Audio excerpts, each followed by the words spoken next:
குட்டிமா தமிழ் டிவி நேயர்களுக்கு வணக்கம். நான் தான் உங்க மணிகண்டன். தொடர்ந்து குட்டிமா தமிழ் டிவி சேனலுக்கு நீங்க நல்லா ஆதரவு கொடுத்துக்கிட்டு இருக்கீங்க. அதுக்கு இந்த நேரத்துல ஒரு மிகப்பெரிய நன்றியை தெரிவிச்சுக்கிறேன். நமக்கு 250 கோடி வருதா? அதுதான் அந்த படம் நாஸ்தியான படமாக இருந்தாலும் சரி, ஜனங்க பார்க்க முடியாத படமாக இருந்தாலும் சரி, எடுத்து தொலைப்போம். இதுதான் கார்பரேட்டு கொள்கை. அந்த கார்பரேட்டு கைக்கு என்னைக்கு சினிமா போச்சோ அதோட அழகியல், வாழ்வியல், ஒரு சமுதாய கண்ணோட்டம் இது எல்லாமே போயிடுச்சு. இதுதான் உண்மை. அப்புறம் முதல்ல எல்லாம் நடிகர்கள் ஒருத்தர் நடித்தாருன்னா அந்த நடிகர் என்ன நடிக்கிறாருன்னு அடுத்த நடிகர் பக்கத்தில் உட்காந்து பார்த்துட்டே இருப்பாங்க. ஒரு நடிகையும் பார்த்துட்டு இருப்பாங்க, அவர் என்ன நடிக்கிறாரு அந்த ஷாட்லன்னு. இப்போ இருக்கிற ஹீரோயின்களை இவர் என்ன நடித்தார் போனது ஷாட்லன்னு தெரியாது. இவங்க என்ன நடிக்கிறாங்களோ அதை மட்டும் நடிச்சுட்டு வந்துடுவாங்க. ஒரு கனெக்டிவிட்டியே இல்லாத ஒரு சினிமா உலகம் இப்போது இயங்கி கொண்டிருக்கிறது. இயக்குனருக்கும் நடிகருக்குமே சில டைமில் கனெக்டிவிட்டி இருக்காது. அந்த நடிகருக்கும் மற்ற கதாபாத்திரங்கள் நடிக்கக்கூடியவர்களுக்கும் கனெக்டிவிட்டி இருக்காது. எல்லாத்துக்கும் ஒவ்வொரு கேரவன், எல்லாத்துக்கும் ஒவ்வொரு அறை. திடீர்னு வந்து நின்று நீங்கள் என்ன கேரக்டர்? அப்பாவா?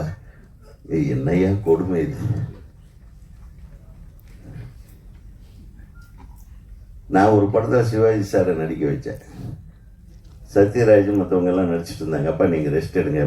இதுதான் இந்த கவுண்டர் ஏதாச்சும் நடிச்சுட்டு போயிடுவோம், அவனுக்கு கவுண்டர் நான் கொடுக்க வேண்டாம்ப்பா. என்ன ஒரு இது பாருங்க, அந்த சினிமா எங்கே போச்சு?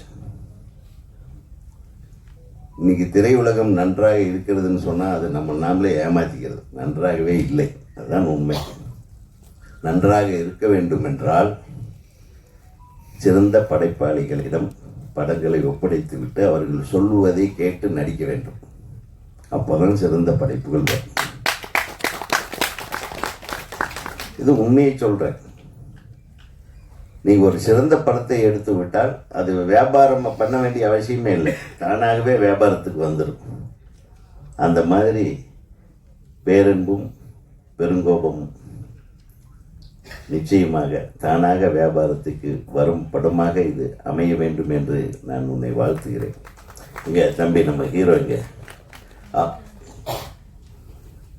அப்படியே தங்கப்பச்சானுடைய ஸ்டைலு. இந்த கதையை நீயே சூஸ் பண்ணேன்னு சொன்னார் உங்கள் அப்பா. அப்படியா? உங்கள் அப்பா இதில் தலையிடவே இல்லைன்னு சொன்னான்.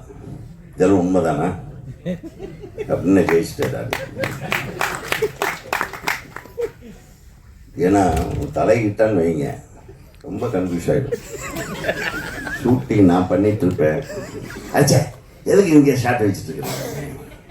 நான் அப்படி திரும்பி பார்ப்பேன், இது என் படம்டா. அடா எந்த படம் இது ஷார்ட் ஆகுது அப்படிமா.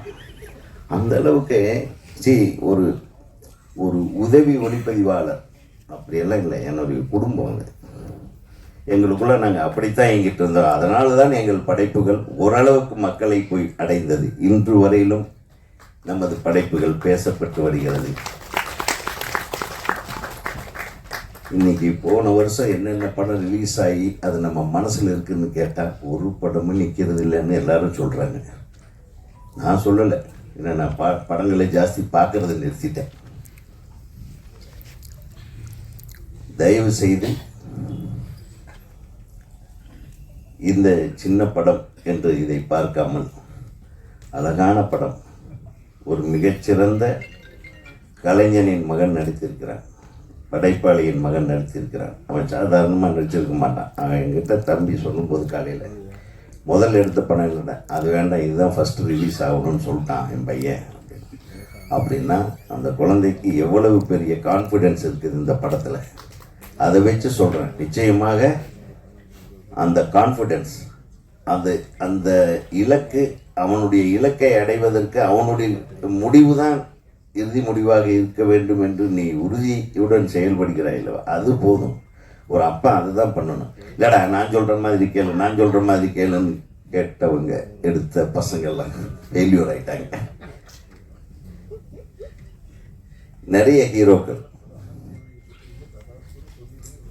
அது நிறைய இயக்குனர்கள் தன் பிள்ளைகளை பெருசாக கொண்டு வர முடியல. ஏன்னா அவங்க கான்சன்ட்ரேஷன் அதில் ஜாஸ்தி இருந்ததுனால இப்படி தான் இருக்கணும் அதெல்லாம் முடிவு பண்ணக்கூடாது. சொன்ன எஸ்ஏசி சார் சொன்ன மாதிரி அவர் வந்த காலத்தில் அவர் எங்கிட்டயே வாய்ப்பு கேட்டிருக்கார்.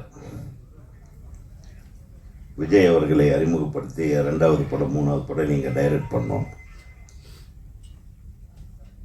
பட் அவர் எடுத்த ஒரு முடிவு வேற. அவர் ஒரு வெறித்தனமாக இறங்கினார். தன்னுடைய சொத்தையெல்லாம் அடமானம் வைத்து தான் விஜயை வளர்த்தார். அதுதான் உண்மை. அது தெரியும் எனக்கு. சாதாரணமான உழைப்பு இல்லை. தன் மகனை ஹீரோவாக்குவதற்கு வெற்றி பட நாயகனாக்குவதற்கு அவர் அவ்வளவு கஷ்டப்பட்டார். அதனால தான் அவர் அந்த அளவுக்கு அட்வைஸ் பண்ணிட்டு போகிறார். நல்ல படங்கள் எடுங்க, நிச்சயமாக நீங்கள் ஜெயிச்சிருவீங்க அப்படின்னு. ஸோ இந்த படத்தின் ட்ரெய்லரை பார்க்கும் வாய்ப்பை நான் இழந்து விட்டேன். நான் பார்த்துட்றேன். அதை அனுப்பி நீ இதை அனுப்பிட்டேன், நான் இன்னும் பார்க்கல. அதனால் லிங்க் அனுப்புறதுல பெரிய மன்னர். பேசுறது எல்லாம் லிங்க்கில் அனுப்பிடுவார். கேட்கலன்னா ஏன் பார்க்கலையா, என்ன பண்ணிட்டு இருக்க நீ அப்படின்பா. அந்த அளவுக்கு பேரன்பு. நீ என்னதான் பேசினாலும் சரி, உன் மீது கோபமே வராது. இந்த தமிழ் திரை உலகம் உன்னை வாழ்த்தி கொண்டே இருக்கும், பாராட்டி கொண்டே இருக்கும். அந்த பாராட்டு மலையில் உன் பிள்ளையும் நனையப் போகிறான். உனது மனைவி, உன்னுடைய மனைவி அவ்வளவு அற்புதமான ஒரு என் தங்கை. அவனுடைய எல்லா கஷ்டங்களிலும் கூட இருந்தான். கணக்கு பார்க்க தெரியாது இவனுக்கு. என்ன அதெல்லாம் எனக்கு தெரியாது. கேமரா வச்சு நின்று பார்ப்பேன். பின்னாடி அண்ணன் இவ்வளவு செலவாகுதுன்னு இந்த ஆளுக்கு சொல்லு, ஒன்றும் டென்ஷன்லேயே சுற்றிட்டு இருக்கோம். கணக்கு பார்க்குற என்னுடைய தங்கை கூட இருக்கிற வரையிலும் உன்னுடைய கணக்கு கரெக்டாக இருக்கும். கரெக்டாக. ஆக உங்கள் அனைவரையும் இந்த விழா மேடையில் எனது தம்பியின் மகனுக்கு வாழ்த்து கூற வந்திருக்கும் என் அருமை தம்பிகளுக்கும் என் அண்ணன்மார்களுக்கும் அனைத்து அன்பு சகோதரர்களுக்கும் தமிழ்நாடு திரைப்பட இயக்குநர்கள் சங்கத்தின் சார்பில் நான் வாழ்த்து தெரிவிப்பதில் மிகுந்த மகிழ்ச்சி அடைகிறேன். வாழ்க இந்த திரைப்படம்.